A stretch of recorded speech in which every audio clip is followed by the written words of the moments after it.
1965 সালে একদল ইটালিয়ান গবেষক হিয়েরোপলিসের ধ্বংসস্তূপে একটা অদ্ভুত জিনিস আবিষ্কার করে। তারা এই মন্দিরের দালানে একটা পাথরের দরজার খোঁজ পায়, যার মধ্যে দিয়ে একটা ছোট্ট সুড়ঙ্গ গুহার ভিতরে ঢুকেছে।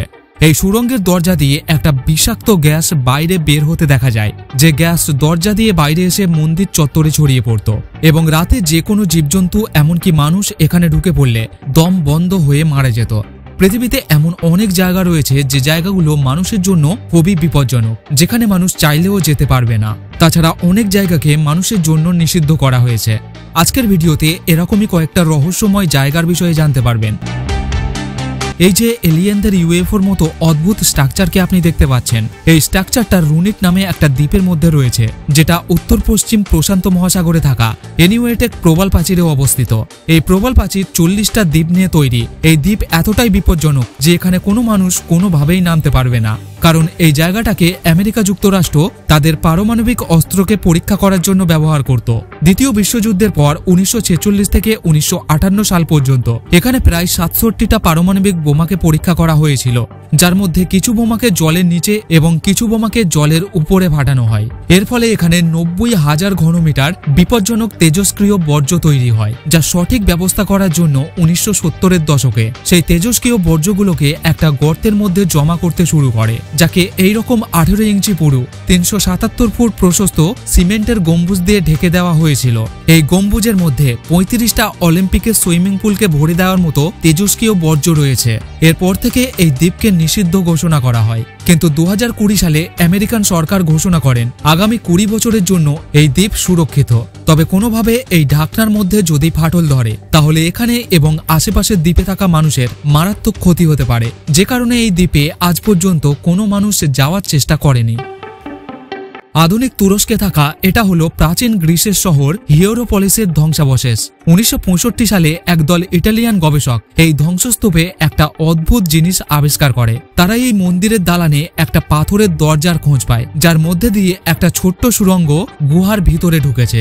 2000 বছর আগে গ্রিক ভূগোলবিদ স্ট্র্যাবো তার পুঁথিতে এই গুহার কথা উল্লেখ করেছেন। এই সুড়ঙ্গের দরজা দিয়ে একটা বিষাক্ত গ্যাস বাইরে বের হতে দেখা যায়, যে কারণে সেই সময় এই সুড়ঙ্গের নাম দেওয়া হয়েছিল ম্যান ইটার কেভ, যা নরকের দরজা নামে পরিচিত হয়। প্রাচীন গ্রিস এবং রোমের কাহিনী অনুযায়ী সেই সময় মানুষ বিশ্বাস করত এই দরজা গ্রিকের মৃত্যুর দেবতা প্লুটোর রাজ্যে যাওয়ার প্রবেশদ্বার। তার রাজ্যের বিষাক্ত গ্যাস এই দরজা দিয়ে বাইরে বের হয়। এই দরজা দিয়ে আসা বিষাক্ত গ্যাসটা আসলে উচ্চমাত্রার কার্বন ডাই অক্সাইড। গুহার দরজা দিয়ে গ্যাস বাইরে এসে মন্দিরের চত্বরে ছড়িয়ে পড়ত এবং রাতে যে কোনো জীবজন্তু এমনকি মানুষও এখানে ঢুকে পড়লে দম বন্ধ হয়ে মারা যেত। তবে সেই সময় কিছু পণ্ডিত নিজেদের শক্তিশালী প্রমাণ করার জন্য গুহার মধ্যে ঢুকেও জীবিত ফিরে আসত। হয়তো তারা গুহার মধ্যে এমন কোনো জায়গার বিষয়ে জানত যেখানে অক্সিজেন প্রবেশ করে, কিংবা হয়তো তাদের অনেকক্ষণ দম বন্ধ করে রাখার শক্তি ছিল।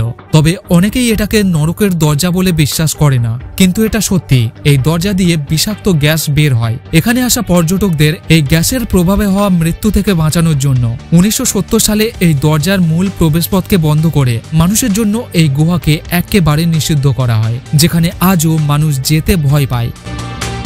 অস্ট্রেলিয়ার কেপ ইয়র্ক পেনিনসুলাতে অবস্থিত এটা হলো কেপ মেলভিল।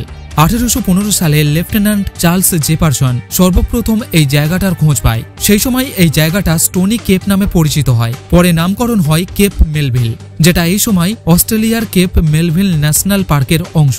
কেপ মেলভিলের বিশেষত্ব হলো এই বড় বড় পাথর, যা প্রাকৃতিক দেয়ালের কাজ করে। এই বড় বড় পাথরগুলোকে পার করা দুর্ভেদ্য প্রাচীরকে পার করার সমান।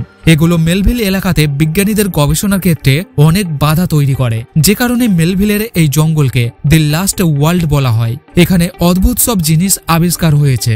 2013 সালে ন্যাশনাল জিওগ্রাফি এবং বিজ্ঞানীদের একটা টিম একসঙ্গে এখানে খোঁজ চালায়। তারা এই বনের মধ্যে ঢুকে এমন একটা জায়গা আবিষ্কার করে যেখানে এর আগে কেউ পা রাখেনি। তাছাড়া গবেষকরা এখানে সম্পূর্ণ নতুন প্রজাতির উদ্ভিদ এবং প্রাণীর খোঁজ পেয়েছিল, যার মধ্যে প্রথম আবিষ্কার ছিল একটা অদ্ভুত ধরনের গিকো, যেটা 20 সেন্টিমিটার লম্বা, পাতলা শরীর এবং বড় বড় চোখ, যার নাম দেয়া হয় লিফ টেইলড গিকো। এছাড়াও কেপ মেলভিল সেড স্কিন নামে এক ধরনের বাদামি রঙের টিকটিকি এবং পাথরের ফাটলে লুকিয়ে থাকা হালকা বাদামি রঙের দাগযুক্ত সম্পূর্ণ নতুন প্রজাতির ব্যাঙ আবিষ্কার হয়, যার নাম দেওয়া হয়েছিল ব্লজ বোল্ডার ফ্রগ। প্রাণী ছাড়াও গবেষকরা এখানে উদ্ভিদের সম্পূর্ণ নতুন প্রজাতিও আবিষ্কার করেছিল। এখানের উদ্ভিদ এবং প্রাণীগুলোকে পৃথিবীর অন্য কোথাও পাওয়া যায় না।